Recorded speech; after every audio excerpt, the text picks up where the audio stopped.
اور اس وقت کو بھی یاد رکھو جب اللہ فرمائے گا کہ اے عیسیٰ ابن مریم، کیا تم نے لوگوں سے کہا تھا کہ اللہ کے سوا مجھے اور میری والدہ کو معبود مقرر کرو؟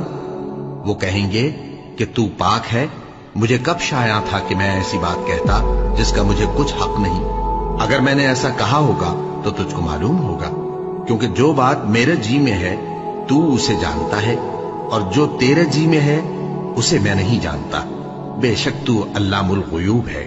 میں نے ان سے کچھ نہیں کہا بجز اس کے جس کا تو نے مجھے حکم دیا، وہ یہ کہ تم اللہ کی عبادت کرو جو میرا اور تمہارا سب کا پروردگار ہے، اور جب تک میں ان میں رہا ان کے حالات کی خبر رکھتا رہا۔ پھر جب تو نے مجھے دنیا سے اٹھا لیا تو تو ہی ان کا نگراں تھا، اور تو ہر چیز سے خبردار ہے۔